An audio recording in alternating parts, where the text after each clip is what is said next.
Alright guys, here's a little tutorial on how to set up the graphic user interface of essentially any antminer. This is going to work with all your S series, S5, S7, S9, your T9, and your R4.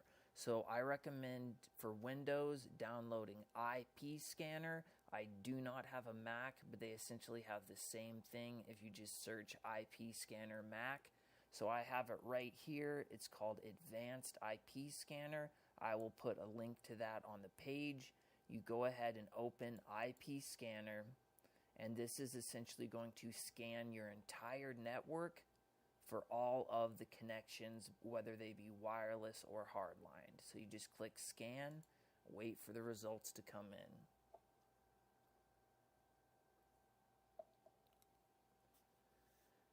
So it's just finding everything, all the computers hooked to the network. If you have phones, they will show up, wireless devices, tablets, things of that nature. As you can see, I have a lot of them.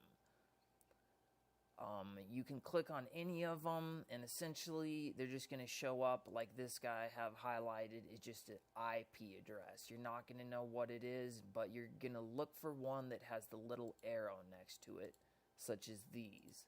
And that shows you that you can log into it. And I already did my homework, so I already know which IP I'm looking for. I'm looking for the 192.168.1.13. This is the antminer we just set up. When I open this, it typically would ask for a password and a username, and those are both root, R-O-O-T. I actually already logged in and it saved the password, so it will not ask me for it. So this brings up the antminer that I just set up. It shows you at the top, we have an antminer R4 running.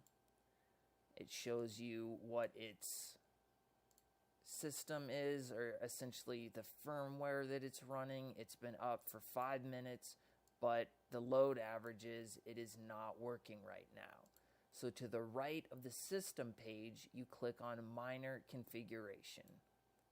And this is the standard configuration that is going to show up by default settings, and this is not what you want if you want money to be going to you. So I have Antpool open. I'm just using that for ease and simplicity because these are Bitmain products. I figured, the first place you would go to is Antpool. So you just scroll up there and you have your Antpool.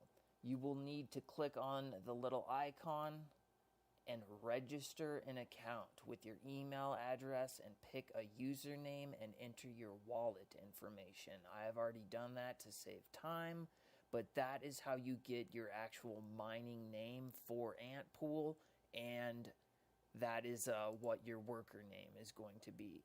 And down below it, you can see it has all this information down here in the bottom right hand corner. It says Stratum Server. It's not letting me highlight all these guys, but these are where the work from your miner goes. So these are the stratums we will be pointing the miners to work. These are the guys. Each one of these is a backup pool in case one of them goes down. If you wish to use, I'm a big fan of Kano at kano.is. They also, down at the bottom here, have their stratums listed. Again, you would need to log in and put your worker address. There's definitely instructions on how to do that. If you're a fan of the slush pool, same thing. You're going to sign up a new account. But let's just stick with Antpool just to keep things simple. So I have copy and pasted the stratum. So we will go into the antminer, and I just paste the stratum. That is what we want. We do not want to be solo block mining. And then I'm going to move down to the worker name, and I just created a random worker.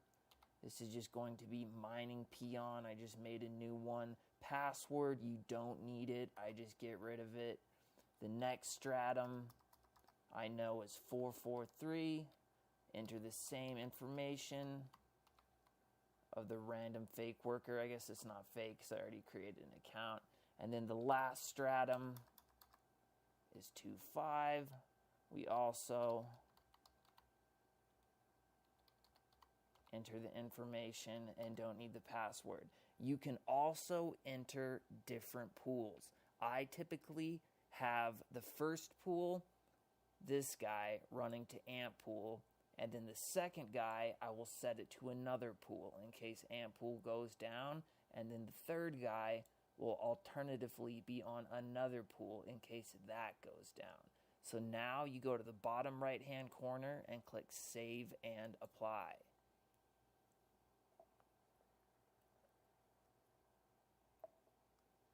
So I put mining peon, that is the username that I just registered with AmpPool, and then the dot and the 1 signifies the worker.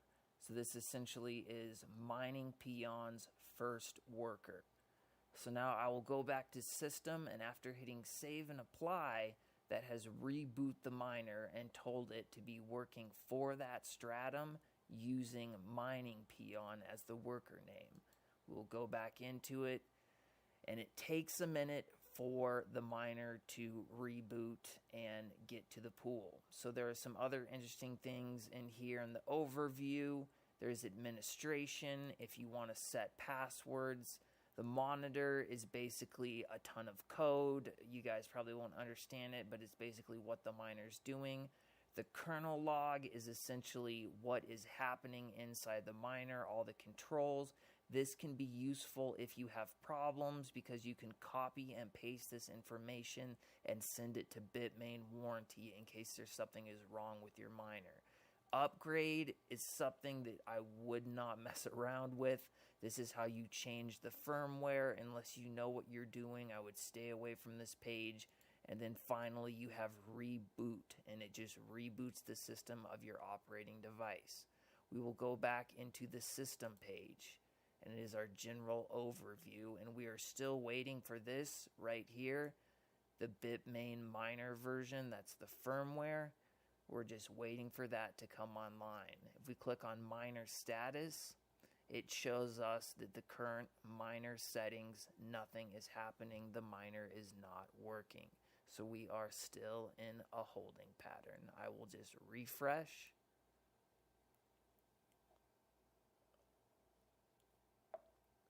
Waiting for something awesome to happen. I usually just plug it in and wait. That's probably going to go better for you guys in terms of can't make it go any faster than it wants to go.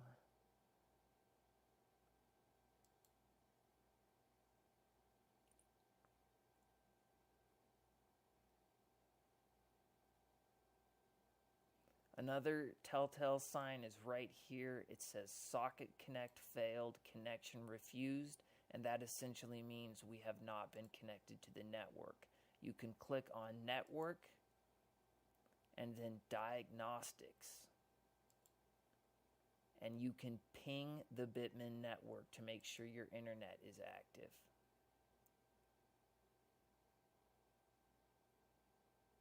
So essentially it has showed us that it is getting to the Bitmain site, no problems.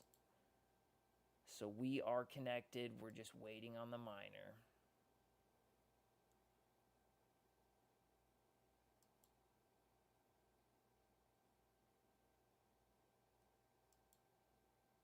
One of the reasons we're waiting a long time is the new firmware has an auto frequency system, which essentially measures the outside air temperature coming into the miner, and then it will set the hashing boards at the appropriate frequency for the temperature.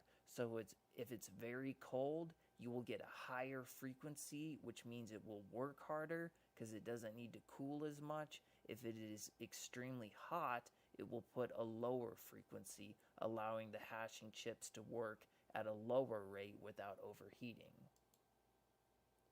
And we are still waiting.